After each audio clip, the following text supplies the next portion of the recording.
우리 옆에 계신 분들과 한번 인사 나눕니다.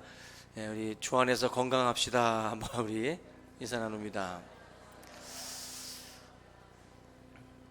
예, 주님 안에서 우리 서로 건강하시기 바랍니다. 우리 정은전 선생님도 지금 몸이 좀 안 좋으셔서 오늘 또 못 나왔는데 우리 여러분들이 기도를 좀 해주시고 다 건강을 회복하고 또 하나님의 일들을 잘 감당할 수 있도록 기도해 주시기 바라고요. 우리들 각자가 그 하나님의 일들을 하려면 무엇보다도 건강하셔야 돼요. 병상에서도 하나님께 영광을 돌릴 수 있겠지만 우리가 건강하셔야 됩니다. 오늘 이제 사무엘상 17장 다윗의 이런 분노하는 그런 그 모습을 좀 같이 좀 나누려고 하는데요. 지난 시간에 우리가 살펴본 대로 골리앗의 이 모욕적인 언행에 대해서 이스라엘 군사들은 아무런 말도 하지 않고 그냥 그저 놀랄 뿐, 또 그저 크게 두려워할 뿐 어떠한 반응도 보이지를 않습니다. 모욕적인 말을 듣고도 반응이 없다, 인격이 좋은 거라고 보기보다는 이건 지금 비겁하고 또 비굴하고 그런 모습이죠. 골리앗의 풍채와 또 그의 말에 그냥 이스라엘 모든 그 군사가 한마디 말도 못하고 그냥 주눅이 들어있는 상태입니다. 지난주에 봤던 것처럼 일반 백성들보다 머리 하나가 큰 사울왕조차도 골리앗이라고 하는 그 거인 앞에서는 그냥 꼬마에 불과하죠. 너무나도 작은 자기 자신의 모습을 보면서 사울왕도 그냥 기죽은 대로 그대로 머물러 있습니다. 근데 지금 놀랍게도 이때 다윗이 등장한다라는 겁니다. 다윗이. 여러분, 다윗의 나이를 좀 들으면 놀라요. 형들이 지금 8명, 팔형제 중에 막내입니다. 그러면 1년씩만 따져도 뭐 쌍둥이가 좀 껴있다고 쳐도 이제 나이 차이가 상당히 나는 거예요. 맏형이 엘리압이 지금 군대가 있으니까 20세 이상부터 이제 군역을 이제 감당을 해야 되는데, 그렇게 따지면 형이 뭐 23이라고 해도, 그죠? 23이라고 해도 15 정도 되는 거예요. 삼형제가 지금 군대가 있는 상황입니다. 삼형제가 군대가 있는데 그 중에 다윗이 막내니까 작게 잡아도 15 정도, 많이 잡아도 그 정도 되니까 상당히 어린 나이입니다. 15이면 한 중3? 그죠? 우리가 여러분들 중3이나 고1 뭐 이 정도 나이로 보시면 돼요. 상당히 어린 나이입니다. 그죠? 근데 지금 그 전쟁터에 사실 이런 꼬맹이가 오면은 저리 안 가? 그냥 무른들이 보면 그냥 혼내죠. 그죠? 그냥 뭐 그들 말을 듣고 자시고도 없어요. 그냥 빨리 안 꺼지면 혼난다 하고서 내쫓지요. 15살, 16살짜리가 뭘 안다고 와서 떠들겠어요.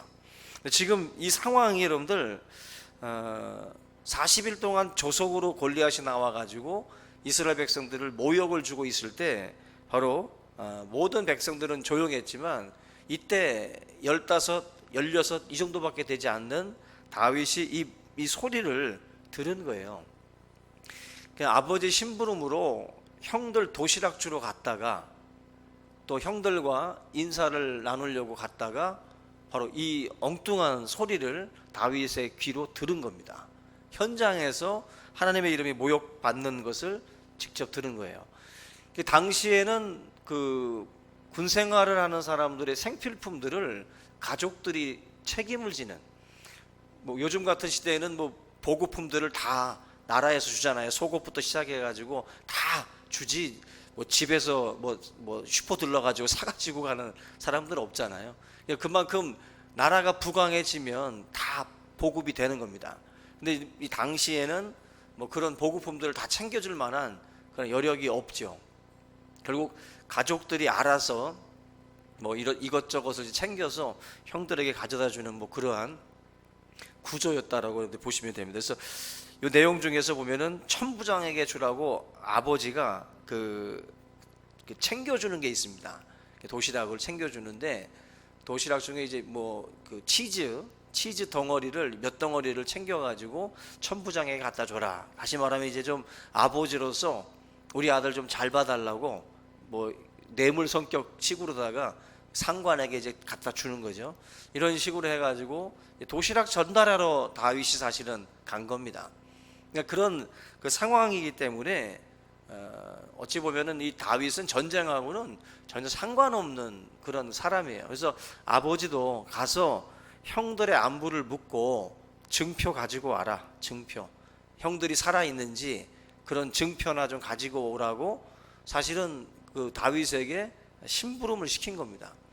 근데 이 심부름의 이 시간이 걷잡을 수 없는, 이제 어떻게 보면 다윗의 인생을 180도 바꿔버리는 그러한 그 상황으로 다윗을 몰고 가요. 저는 이게 인생이라고 생각합니다. 이게 인생이에요. 오늘 다윗이 어떤 큰 막 계획을 골똘히 세워가면서 준비해가지고 어떤 왕의 자리로 간 게 아니라, 이런 내용들을 보시면 알아요, 여러분들. 그 지금 이 다윗 같은 경우도 그렇고 사울 같은 경우도, 사울도 나귀 새끼 찾으러 다니기도 하고, 그죠? 다윗도 그냥 아버지 심부름 갔다가 사건의 연루가 되면서 결국 이 다윗이라는 인생이 180도 바뀌어요. 어떤 환경에 내가 새로운 환경 속에 들어가고 새로운 사람을 만나고 그런 사건을 통해서 사실은 인생이 사다리 타기처럼 희한한 방향으로 사실은 바뀌는 게 인생입니다. 여러분들이 계획대로 지금까지 걸어온 어떤 인생이 아닐 거예요. 다 지금 여기 이 자리에 오기까지는 전혀 예상하지 못했던 어떤 무언가가 내 인생에 작용을 했고, 그걸 통해서 우리가 지금 여기에 있는 겁니다. 이 다윗이라는 인물도 그냥 심부름 간 거예요. 도시락 심부름. 여러분 심부름 잘 하시기 바랍니다. 예? 제가 여러분들한테 심부름을 시킬 때도 있고, 부모님이 여러분들한테 심부름을 시킬 때도 있어요. 아니면 위에 상관이 여러분들한테 무슨 심부름을 시킬 때도 있고, 그런 일들을 그냥 성실하게 감당하다가 어떤 사건의 연루가 되는 거예요. 어떤 누군가를 만나는 것이고, 그러면서 내 인생이 바뀌는 거예요. 지금 다윗 같은 경우에 왜 나를 시키냐고, 형들 많은데 그 전쟁터에 왜 막내를 보내냐고, 아마 대들고 싸우다가 만약에 다른 사람 보냈으면 이런 만남이 없겠죠. 그죠? 근데 사실 이 상황 자체가 사실은 참 신기한 거예요. 신비로운 겁니다. 여러분들이 그래서 우리의 일상이라고 하는 이 삶이, 이게 일상이 아니에요. 어떤 하나의 단계로 뛰어넘을 수 있는 다리 역할이 다 하루하루가 그게 우리의 일상이 될 수 있어요. 그런 점에서 굉장히 중요합니다. 내일 누군가가 심부름을 시키면 그날인가 보다 하시고 성실히 감당을 하셔요. 우리에게 주어진 날들이, 그런 의미들이 분명히 때가 되면 그게 이루어지는 때가 온다는 거죠. 결국 전쟁터에서 형들을 만나서 뭐 인사를 할 때 골리앗이 지금 엉뚱한 소리를 하는 걸 지금 다윗이 들은 건데, 가만히 들어보다가 이제 그 군인들끼리 하는 소리를 들어보니까, 군인들끼리 저 골리앗을 물리치면 왕이 이러이러한 상을 줄 것이다. 한마디로 이제 그 상금에 대한 이야기를 나누는 것을 듣게 돼요. 그 상금 내용이 19절부터 이하에 나오는데, 많은 재물을 줄 것이고 왕의 사위가 되게 할 것이고, 그리고 그 사람의 아버지의 세금을 면제해 줄 것이다. 굉장히 매력이 있는 그 상금이에요. 근데 상금이라는 게 가능성이 있어야 달려드는 거지, 가능성이 없으면 그건 미끼죠. 나 잡수쇼 하는, 그죠? 골리앗을 상대로 지금 싸워야 되는데 아무리 좋은 상금을 내걸어도 저게 내게 될 게 아니다라는 게 확신이 서면 누구도 그 상금에 욕심을 내지 않습니다. 지금 골리앗은 이 인간 세상에서는 찾아볼 수 없는 사이즈예요. 그 사이즈를 상대한다는 것 자체가 불가능하기 때문에 아무도 이 상금에 사실은 욕심을 내지 않습니다. 근데 다윗이 그 상금 내역에 대해서 한번 물어본 다음에, 사실은 이제 다윗은 이 블레셋 놈이, 할례 받지 않은 이 블레셋 사람이 도대체 하나님의 이름을 욕되게 하는데 어떻게 이렇게 다들 조용히 있을 수 있냐는 거죠. 상금이 문제가 아니라는 거예요. 상금이 문제가 아니라 어떻게 이 하나님의 이름이 모욕을 당하는 자리에서 그냥 있을 수 있느냐. 결국 다윗이 그 자리에서 이제 분노하는 거예요. 분노하면서 이 다윗이 결국 자기 자신이 이 골리앗을 해결하겠다라고 나타나게 됩니다. 여러분들, 우리가 그 분노를 해도 사실 이렇게 분노를 해야 됩니다. 지난주에도 말씀드렸던 것처럼 사소한 일에 분내는 사람이 아니라 이럴 때, 결정적일 때 나타나야 돼요. 결정적일 때. 이런 상황에서는 참는 자가 좋은 사람이 아니라 이럴 때는 분노할 수 있는 사람이 돼야 돼요. 저는 우리 성도들도 그냥 마냥 좋은 사람이 아니길 바라요. 그냥 아무 때나 웃고 아무 때나 그냥 좋은 사람이 아니라 화낼 때는 또 화도 좀 내고, 사람이라는 것이 좀 반응이 있어야 돼요.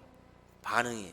근데 그 중에 하나가 불의에 대해서, 또 하나님의 영광에 대해서, 하나님의 이름이 모욕을 받고 있는데도 불구하고 그냥 쥐죽은 듯이 조용하다? 그거는 결코 합당한 게 아닙니다. 다윗이 그런 점에서 15살, 16살밖에 안 됐지만 그럼에도 불구하고 다윗이 분노를 하고 있다. 주님의 핏값으로 사신 교회가 세상 사람들에게 짓밟히고 있죠. 교회가 세상의 조롱거리가 되고, 제가 며칠 전에도 말들이 많지만 정광훈 목사의 대통령 하야 그 목소리, 거기에 대해서 이제 막 토론 프로그램에 나와서 얘기를 하는데, 맞다 틀리다를 떠나서 진중권이라는 사람은 사실 상당히 기독교에 대해서 비판적인 시각을 많이 갖고 있어요. 어머님이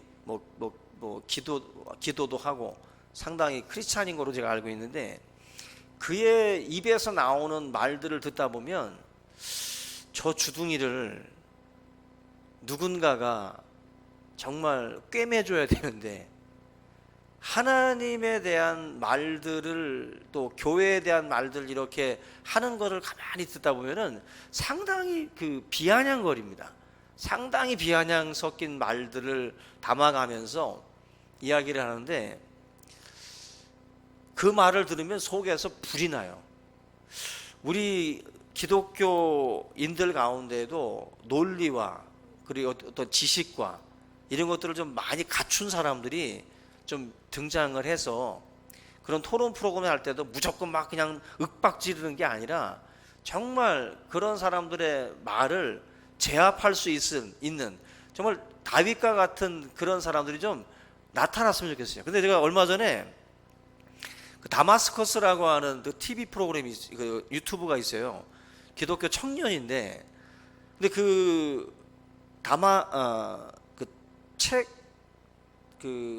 책 읽는 사장가 하는 그 유튜브 방송이 있고, 그리고 다마스커스 TV라고 하는 유튜브 방송이 있어요. 근데 이 두 프로를 진행하는 청년들인데, 한 청년은 목사님의 아들이에요. 목사님의 아들이고, 한 청년도 기독교도인데 유튜브를 통해서 이제 기독교를 이제 변증하고 이야기하는 청년이에요. 근데 우리 목사들보다 낫고 얼마나 논리와 해박한 인문학적인 지식과 수많은 것들을 이제 섭렵을 한 청년들이에요. 그래서 그들의 입을 통해서 이제 우리 기독교에 대한 어떤 그 비판에 대한 말들이라든지, 또 이제 기독교를 변론하는 그런 그 이야기들을 청년 하나가 그 유튜브 방송을 통해서 풀어나가는데, 제가 그걸 보면서 야, 그래도 한국교회에 희망이 있다. 저런 아이들, 저런 청년들, 깨어있는 지성들이 이 방송을 통해서 나름대로 기독교를 막 그래도 변론을 하는 거예요. 그냥 막 무조건 무식하게 막 윽박지르는 기독교 막 이런 모습이 아니라, 정말 어떻게 저 청년들의 입에서 저렇게 정말 똑소리 나는 소리들이 나올까. 분당의 이천수 목사님을 향해서 참 훌륭한 설교자인데, 그 동성애에 대한 어떤 말을 조금 실수한 부분에 대해서 그 이찬수 목사님에게 이제 공개 어떤 그런 그 질의도 하고, 또 그걸 통해서도 이제 죄송하다고 나중에도 사과도 하면서 그 목사님에게 좋은 어떤 책을 소개를 하고, 그러면서 이게 뭔가 만들어 나가는 내 모습을 보면서 너무 그 마음이 좀 좋았어요. 좋아가지고 우리 청년들이 그 방송을 좀 한번 구독 눌러주세요. 구독을 누르고 좀 청취했으면 좋겠어. 그 다마스커스 TV랑 책 읽는 사장가는 그 두 사람인데, 이 사람들이 바로 난 다윗이라고 봐요. 다윗. 이 15세, 16세 같이 정말 니들이 뭘 안다고, 너가 뭔데 나서 어른들이 다 하는 일에. 근데 그게 아니에요. 지금 청년들이 사실은 세상을 굴러가게 하는 아이들이에요. 사람들이에요. 지금 이 청년들이 깨어나야 되고, 이 청년들의 지성이 사실은 모아져서 그런 진중권이나 이런 것들을 좀 밟아야 돼. 정말 기독교도들을 정말 아주 업신여기고 조롱하고 아주 상당히 그 하나님을 모욕하는 그런 말들, 도올 김용옥이라든지 이런 사람들 얼마나 기독교에 대해서 폄하합니까? 그런 사람들을 제압하려면 윽박질러서는 안 되거든요. 윽박으로 되는 게 아니에요. 어쨌거나 그들과 맞설 수 있을 만큼의 지성을 갖춰야 되거든요. 그런 점에서 예전에 우리 이호령 교수가 기독교로 넘어온 것도 얼마나 감사한 일인지 몰라요. 그런 석학들이 기독교로 넘어오고, 얼마 전에 제가 말씀을 드렸던 울산대학교 이정훈 교수 같은 사람들이 넘어오고, 이런 현상들이 사실은 굉장히 의미 있는 겁니다. 바로 다윗과 골리앗과의 싸움에서 다 쥐 죽은 듯이 조용할 때 분연히 일어날 수 있는 그런 사람들, 사실 필요한 거죠. 엘리압이 큰형이 28절부터 30절에 보면은 기가 막힌 말을 합니다. 그냥 다윗이 분노하고 막 일어나니까 너가 전쟁 구경하러 왔다. 너가 전쟁 구경하러 왔다. 네가 네 교만과 네 마음의 완악함을 안다. 말도 안 되는 소리지만 다윗이 사무엘한테 기름 부음 받을 때 아마 이때 약간 좀 충격 먹은 것 같아. 엘리압이 지나갈 때 아니다 하다가 결국 다윗에게 기름 부었잖아요. 결국 형의 입장에서 볼 때 왕으로 기름 부음 받은 저 다윗이라는 놈이 지금 교만이 하늘을 찌르는구나. 그냥 너가 이제 아주 교만해져 가지고 이제 배는 게 없구나. 지금 이런 마음으로 지금 다윗의 행동에 대해서 판단을 하고 있는 거예요. 판단을. 그래서 여기 대해서 다윗은 전혀 그런 마음이 아니죠. 요셉도 아버지의 특별한 사랑을 받았을 때 형들로부터 시기를 받았던 것처럼 다윗도 지금 형 엘리압 그리고 그 주변 또 다른 형들에게 그렇게 이뻐 보이지는 않은 것 같아요. 그냥 사무엘의 기름 부음을 통해서 뭔가 이렇게 뭔가 좀 자기들과 다른 어떤 그 자리에 지금 뭔가 서 있는 듯한 느낌을 받고 있다 보니까 다윗에 대해서 지금 분노하고 있는데, 열등감 또 시기심이 이렇게 찾아 들어오게 되면은요 엘리압과 같은 반응이 나올 수밖에 없어요. 자신이 해야 할 이 사명을 제대로 감당하지 못했을 때, 근데 누군가가 그 사명을 감당하겠다고 나오면 상당히 짜증나죠. 또 모멸감이 들죠. 저는 이걸 보면서도 누군가의 용기가 어떤 이에게는 모멸감을 줄 수 있어요. 누군가의 행동이 누군가에게는 자괴감, 모멸감. 우리가 어떤 행동을 할 때는 거기까지는 생각도 못 했는데 누군가는 그렇게 생각을 해가지고 막 공격적으로 나올 수가 있어요. 그럴 때 여기 명심할 게 있는데, 오늘 이 말씀에 나와 있는 것처럼 우리가 하고 있는 행동이 하나님의 뜻에 맞는 것이고 그게 옳은 것이고 하나님이 보실 때에 맞다면 엘리압과 같은 공격을 받는다 할지라도 우리가 그 일을 하셔야 돼요. 결국 꼼짝 않고 모두가 숨죽이고 있을 때에 이 다윗이 숨죽이지 않고 일어나는 것처럼 공격적인 말을 듣는다 할지라도 다윗과 같이 하나님의 이름을 위해서 분연하게 일어나야 돼요. 그게 우리 믿음의 사람들의 어떤 저항 정신이라고 할까요? 그런 것들이 있어야 돼요. 프로테스탄트가 바로 그런 겁니다. 저항 정신이 있어야 돼요. 뭐가 누를 때 눌려가지고 있는 게 아니라 받아쳐야 된다고. 저항할 수 있어야 돼요. 어떤 저항을 두려워하게 되면 앞으로 못 갑니다. 속도를 내면 어떻게 돼요? 맞바람도 심해지는 거예요. 저항이 세지는 겁니다. 내가 믿음으로 살려고 하면 살려고 할수록 저항도 세져요. 골리앗을 맞선다고 하면 박수를 쳐줘야 되는 게 당연한데 박수를 안 친다고. 골리앗을 상대하려고 하면 가만히 있으라는 거죠. 소경 바디메오가 예수님한테 소리 지르면서 다윗의 자손 예수여 나를 불쌍히 여달라고 막 외칠 때 다 조용하라고 그랬어요. 입 닥치라고. 근데 바디메오가 계속해서 소리를 지릅니다. 그럴 때 주님이 바디메오를 치료하셔요. 저항이 있을 때 눌려 있으면 안 돼요. 반드시 문둥병자도 누굽니까? 그 중풍병자도 친구들이 그 치료할 때도 둘러선 사람들이 많으니까 포기한 게 아니잖아요. 결국 그 저항을 이겨내죠. 지붕 위로 올라가서 지붕 뜯어 내리잖아요. 결국 그 방법을 통해서 치료받는 것처럼 우리가 어떤 저항이 있을 때 그걸 뚫어야 돼. 뚫고 나가야 돼요. 지금 이 다윗도 형의 말을 듣고 그냥 네 하고 그냥 물러났으면 역사의 무대 위에 올라가는 그 시간이 이제 늦어지는 거죠. 계속. 근데 여기서 결국 이겨냅니다. 다윗은 이 다윗에 대해서 엘리압은 기본적으로 좀 무시하고 있는 거예요. 너까지 이렇게 뭘 한다고 지금 설치냐? 가만히 있으라는 거죠. 근데 엘리압이 놓치고 있는 게 뭐냐면은 이 싸움은 육신의 힘의 대결이 아니라 이건 영적 대결이에요. 이건 믿음의 싸움이거든. 근데 엘리압은 이걸 보고 있지 못해요. 엘리압의 판단, 사울의 판단은 뭐냐면 더 큰 놈이 있어야 된다는 거예요. 더 큰 놈이 있어야 이 놈을 이길 수 있어요. 골리앗을. 이들 생각은 그래요. 더 큰 사람, 더 큰 사이즈의 사람을 찾아야만이 이길 수가 있는데 지금 못 찾고 있는 겁니다. 못 찾고 있으니까 우린 졌다는 거예요. 졌다는 거예요. 근데 지금 이건 사이즈의 싸움이 아니에요. 사이즈. 근데 지금 엘리압도 그렇고 사울도 그렇고 더 큰 놈이 나타나기만을 기다리는 겁니다. 근데 다윗은 이거는 사이즈의 싸움이 아니다. 이거는 믿음의 싸움이다라는 것을 꿰뚫어 본 겁니다. 꿰뚫어 본 거예요. 그러니까 우리가 속는 것 중에 하나가 이거예요. 사이즈에 대한 그 어떤 그 두려움, 사이즈에 대한 그 싸움을 많이 벌립니다. 우리가. 그래서 여러분들 구약에 나와 있는 전쟁들 보세요. 다 사이즈 가지고 막 달려들었다가 기드온의 300용사 가지고 막 다 때려잡잖아요. 이제 13만 5천 뭐 이런 거대한 세력들을 다 때려잡습니다.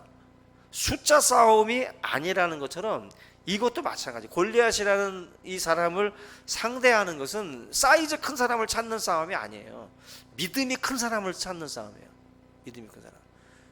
결국 이 시간에도 하나님이 찾으시는 사람은 사이즈 큰 게 아닙니다. 믿음이 큰 사람을 찾는 거예요. 나이가 중요한 게 아니에요. 나이가. 우리 교회에도 중고등부들이 우리 어떤 면에서는 우리 중직부들보다 더 믿음이 좋을 수도 있어요. 주일학교 아이들이 오히려 더 믿음이 좋을 수 있다고. 하나님이 보시는 사이즈는 믿음의 사이즈지 얼마나 오래 다녔어? 얼마나 많이 알고 있어? 그거 아니에요. 진정한 믿음의 사이즈가 골리앗을 이기는 거예요. 골리앗을. 결국 지금 이 말씀에 보면 다윗이라고 하는 이 사람이 이제 자기의 어떤 그 경험을 이야기를 해줍니다. 다 무시하니까. 사울도 처음에는 무시했다가 다윗이 자기의 그 이야기, 무용담이죠. 자기 무용담을 이야기를 하니까 거기에 이제 고개를 끄덕이고 결국 이 다윗을 전쟁터, 이 골리앗을 상대하도록 허락을 합니다. 여기 내용을 보시면 재미나는 게 그 다윗이 만약에 어떠한 싸움도 싸워본 경험이 없었으면 어쩌면 다윗은 이렇게까지 나서지 못했을 거예요. 저는 그렇게 봅니다. 근데 다윗은 경험이 있어요. 싸워본 경험이 있어요. 그냥 그 싸워본 경험이 무용담처럼 지금 이야기를 하고 있는 건데 무모한 도전이 아니라 지금 자기 자신이 싸워본 경험을 가지고 지금 저 골리앗을 자기가 상대하겠다고 말하고 있는 겁니다. 근데 중요한 건 그 경험 속에 그냥 갇혀 있는 게 아니라 다윗은 자기가 싸워봤기 때문에 싸울 수 있고 이길 수 있다라는 게 아니라 그 싸워본 경험 속에 뭐가 있었냐면은 37절 한번 보세요. 37절에 이렇게 말합니다. 또 다윗이 이르되 여호와께서 나를 사자의 발톱과 곰의 발톱에서 건져내셨은즉 나를 이 블레셋 사람의 손에서도 건져내시리이다. 37절 전까지는 무슨 내용이냐면은 그 자기가 막 그 뭐 곰 때려잡고 사자 때려잡은 얘기예요. 근데 만약에 36절까지만 하고 끝내버렸으면 자기 무용담이야. 그죠? 자기가 때려잡은 거예요. 여기 36절까지만 들어보면 자기가 다 때려잡은 겁니다. 그런데 37절에서 중요한 얘기를 하잖아요. 곰의 발톱, 사자의 발톱에서 여호와께서 자기를 건져내셨대요. 자기를 거기서 건져내셨기 때문에 내가 이렇게 이겼다라는 거죠. 무용담이긴 하지만 그 무용담 속에 하나님의 역사를 기록을 해놨어요. 결국 다윗의 경험은 단순히 곰을 상대한 경험이 아니라 곰을 상대할 때 하나님이 나를 지켜주셨다, 나를 건져내셨다, 그 건져내신 역사를 가지고 골리앗과 싸울 때에도 같이 역사할 거다. 그 하나님은 동일하신 하나님이라는 거죠. 그 경험을 가지고 지금 얘기하는 거예요. 이게 체험에서 나온 믿음이에요. 체험. 상상 속의 믿음이 아닙니다. 저는 이걸 제일 중요하다고 봐요. 머릿속으로 믿는 사람들 많습니다. 머릿속으로 굉장히 믿는 척해요. 그런데 현장에서 순종을 통해서 경험되어지지 않는 믿음은 다 헛겁니다. 다 헛거예요. 현장에서 맞닥뜨렸을 때 다 그냥 불신의 말들을 하고 불신적인 행동을 하게 돼 있어요. 그래서 결국 이 진정한 하나님의 어떤 역사를 현장 속에서 경험해 본 사람들은 그걸 알아요. 뭐 우리가 흔히 말하는 기도의 맛을 알고 하나님의 살아계심을 안다고. 그걸 아니까 골리앗이라는 사람을 상대할 때에 그 믿음을 가지고 지금 다윗이 나갈 수 있었던 거예요. 그냥 그저 조그만 놈이 그냥 무모하게 달려든 싸움이 결코 아닙니다. 그 경험을 가지고 지금 이야기를 하고 있는 겁니다. 그러니까 간증이 있는 믿음을 가지라고 제가 말씀을 드리는 것처럼 간증이 있어야 돼요. 다윗은 지금 요거 좀 간증하고 있는 거예요. 지금 이 간증은 뭐예요? 앞으로도 하나님은 동일하게 역사하신다라고 하는 확신이에요. 확신. 여러분들이 사람들 앞에 지나온 날들을 간증하신다는 것은 앞으로도 그 하나님이 내 삶 가운데 역사할 것을 믿는다라는 거잖아요. 그죠? 이때는 이러셨는데 앞으로도 그럴지 모르겠어요. 이게 간증이 아니잖아요. 그죠? 다윗이 지금 그 고백을 하고 있는 겁니다. 사울이 이 이야기를 듣고 나서 이제 가라. 말 들어보니까 사울이 들어도 설득을 당한 거죠. 그래? 곰과 사자의 발톱에서 건져냈어? 그럼 너 가라. 지금 결국 여러분들의 싸움도 작은 경험들이 이게 뭐 작은 경험도 아닌 것 같아요. 제가 볼 때 곰하고 골리앗하고 놓고 누구랑 싸우려면 누구랑 싸우겠어요? 둘 다 비까비까합니다. 그죠? 누굴 선택할 거예요? 골리앗하고 싸우겠어요? 곰하고 싸우겠어요? 이거는 어떻게 보면 작은 경험도 아닌 것 같은데 결국 이런 경험들이 쌓여져 가지고 결국 그런 대적을 맞설 수 있는 용기가 생기는 거예요. 여러분들 우리 신앙의 삶은 좀 그러한 간증이 있는 삶이 될 수 있도록 그런 방향으로 선택을 하면서 가셔야 돼요. 그렇게 그냥 안전 위주라는 그런 차원이 아니라 정말 하나님의 말씀이 옳다면 내가 손해가 나도 그 길을 가야 되는 거예요. 그리고 나서 거기서 뭔가 간증거리가 나오게 돼 있어요. 그러면서 이것이 쌓여지고 쌓여져 가지고 내공이 되는 거예요. 믿음의 내공이 되는 거예요. 지금 그걸 지금 말씀을 하고 있는 겁니다.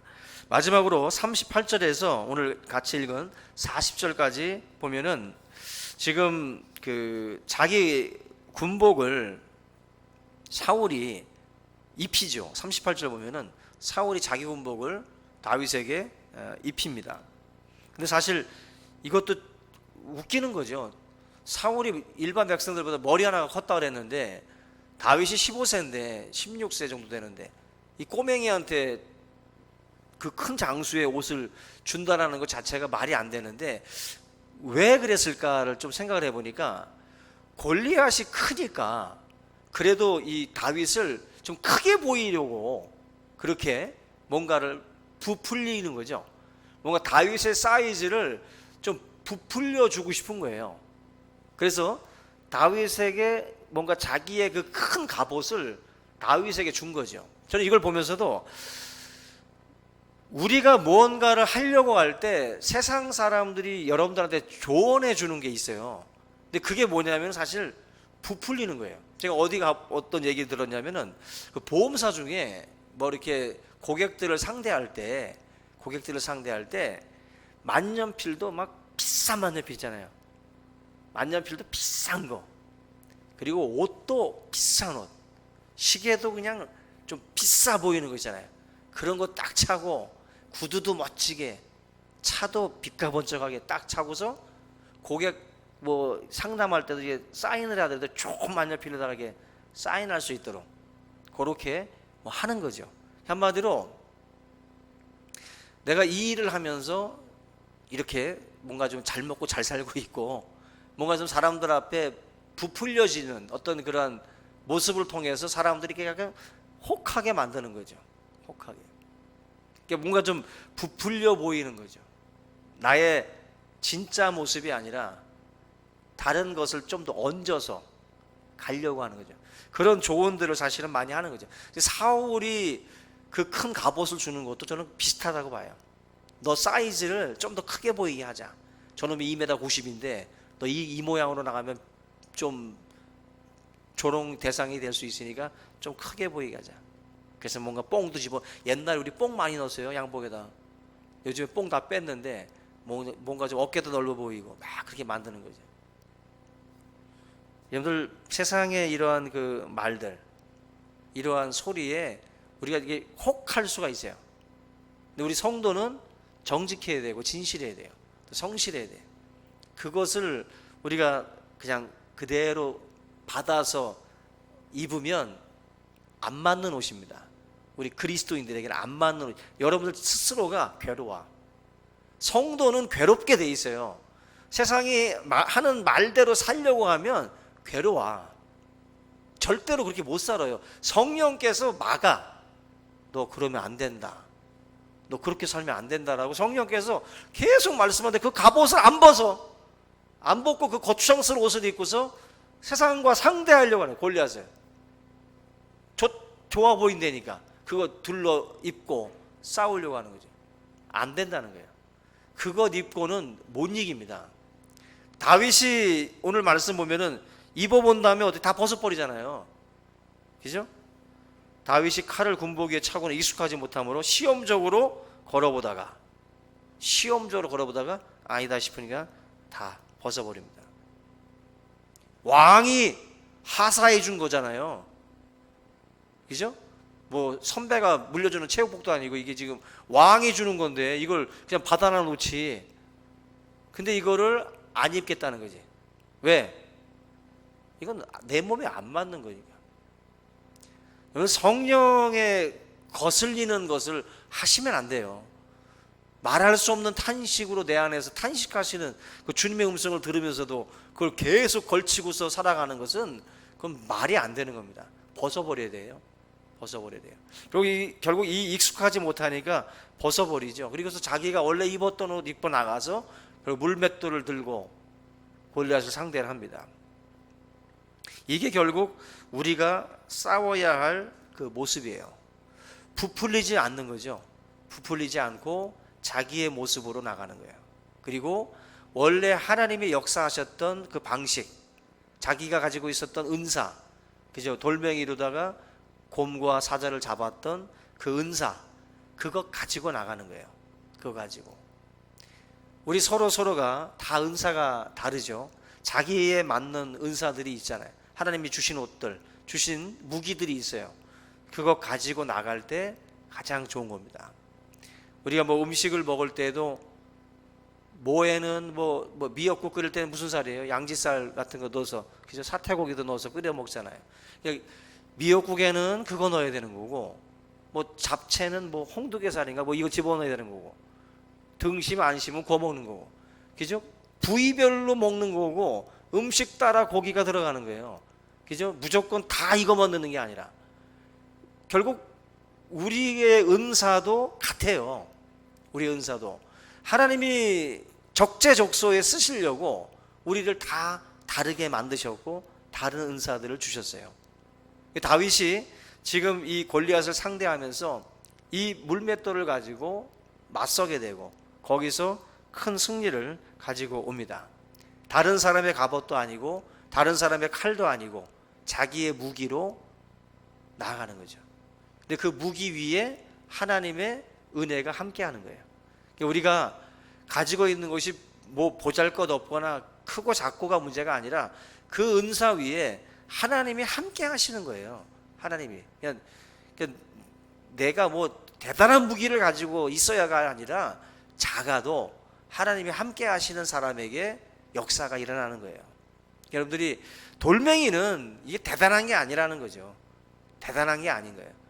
대단하지 않지만 너가 가지고 있는 그거, 모세가 들었던 보잘것없는 그 지팡이 하나님이 잡아주시면 그게 애국 제국을 제압하는 무기가 된 것처럼 내가 보잘것없어도 하나님이 나를 붙잡으시면 내 자체가 무기가 되는 거예요. 내 자신이. 우리 오늘 이 말씀들을 우리가 붙들고 정말 세상 사람들이 다 그렇게 세상 앞에서 비굴하게 그렇게 엎어져 있을 때 우리 자신도 그런 모습으로 있는다는 것 자체가 너무나도 가슴 아픈 일입니다. 오늘 저와 여러분들이 이 다윗과 같은 어떤 은사 반드시 있습니다. 내가 가지고 있는 은사 분명히 있어요. 그것 위에 하나님의 역사하심을 우리가 계속 경험해 가면서 그거 무기 삼아서 세상을 또 정복해 나갈 수 있기를 주님의 이름으로 축원합니다. 우리 이 시간 오늘 이 말씀을 함께 붙들고 우리 함께 통성으로 한번 기도하겠습니다. 우리에게도 이런 믿음의 역사가 있도록 하나님 앞에 간절한 마음으로 기도할 수 있길 바랍니다. 우리 주여 한번 외치고 통성으로 기도합니다. 주여! 할렐루야. 하나님 아버지 감사합니다. 오늘 이 밤에 우리가 다윗과 같은 아버지 하나님 용기와 또 용맹을 가지고 우리가 세상 앞에 또한 서기를 원합니다. 세상에 많은 아버지 하나님 그 두려운 그 대상들을 놓고 우리가 아버지 숨어 있지 않기를 원합니다. 우리 주의 백성들이 하나님의 말씀을 붙들고 하나님의 영광을 붙들고 승리하는 믿음의 귀한 종들이 되기를 원합니다. 하나님 아버지, 다윗과 같이 하나님의 이름을 짓밟고 조롱하는 자들에게 분연히 일어날 수 있는 믿음의 백성들이 아버지 있게 하여 주시옵소서. 우리 사랑하는 우리 학생들, 청년들, 아버지 주의 젊은 하나님의 일꾼들 속에 이와 같은 아버지 귀한 다윗과 같은 인물들이 아버지 나타나게 도와주시고 세상 사람들 앞에 참으로 하나님 아버지 하나님의 아버지의 진리를 아버지 증거할 수 있는 믿음의 아버지 사람들이 등장할 수 있도록 인도하여 주시옵소서. 참으로 하나님 이 세대에 참으로 하나님의 몸된 교회가 주의 영광이 세상 사람들의 발에 짓밟히며 조롱을 당하고 있습니다. 하나님 아버지, 이 모든 것을 또한 아버지 하나님 상대할 수 있는 다윗과 같은 인물들을 주님께서 또한 배출케 하여 주시고 이 제단 가운데에서도 하나님 아버지 훌륭한 주님의 일꾼들이 등장할 수 있도록 주여 도와 주시옵소서. 하나님 아버지, 골리앗을 이길 수 있는 것은 아버지 우리가 우리의 사이즈를 키우는 것이 아니라 우리의 믿음이 아버지 하나님이여 참으로 중요한 줄로 믿습니다. 하나님께서 우리의 삶 가운데 역사하신 것들을 경험하며 그 믿음을 가지고 우리가 나아갈 수 있도록 인도하여 주시옵소서. 믿음의 승리가 아버지 있기를 원합니다. 세상 사람들을 아버지가 상대할 때에 아버지 부풀려진 모습으로 그들을 대하는 것이 아니라 우리가 믿음을 가지고 우리의 가진 것을 가지고 나아갈 수 있도록 인도하여 주시옵소서. 우리가 들고 있는 것이 돌멩이와 같이 보잘것없을지라도 하나님께서 함께 역사하실 때에 우리를 사자의 발톱에서, 곰의 발톱에서 우리를 건져내시는 줄로 믿습니다. 하나님 아버지, 주님의 영광을 바라보며 믿음 안에서 행할 수 있도록 주여 인도해 주시옵소서. 성령 안에 역사해 주시옵소서. 하나님 아버지, 감사를 드립니다. 이 땅에 다윗과 같은 하나님의 사람들이 일어나기를 원합니다. 이 세대를 향해서 참으로 담대히 주님의 복음을 외칠 수 있는 깨어있는 그러나 지성들이 이 제단 가운데 위에서 헌신하며 하나님의 이름을 높이는 아버지 하나님의 귀한 하나님의 일꾼들이 또한 나타나기를 원합니다. 모두가 다 숨죽이고 있을 때에 분연히 일어났던 다윗처럼 하나님 이 땅에 이와 같은 소중한 하나님의 사람들을 세워주시고 주님의 영광을 회복하게 하여 주시옵소서. 살아계신 하나님 아버지, 우리가 세상을 상대할 때에 부풀려진 모습으로 나아가지 아니하고 우리가 진실함으로 또 성실함으로 내 가진 그 보잘것없는 돌멩이와 같은 아버지 하나님이여 그러한 것들을 가지고 나아갈지라도 하나님과 우리가 또한 동역하며 또 하나님의 은혜와 은사들을 구하며 나아갈 수 있도록 도와주시옵소서. 주님이 함께 하실 때에 우리가 참으로 승리할 줄로 믿습니다. 골리앗을 또 우리가 또한 상대할 때에 우리가 만군의 여호와 이름을 가지고 나아갈 때에 하나님께서 놀랍게 역사하여 주실 줄로 믿습니다. 두려워하거나 놀라지 않게 하시고 우리의 삶 가운데 역사하셨던 그 주님을 바라보며 그 믿음으로 승리할 수 있도록 인도해 주시옵소서. 감사하고 예수님의 이름으로 기도하옵나이다. 아멘.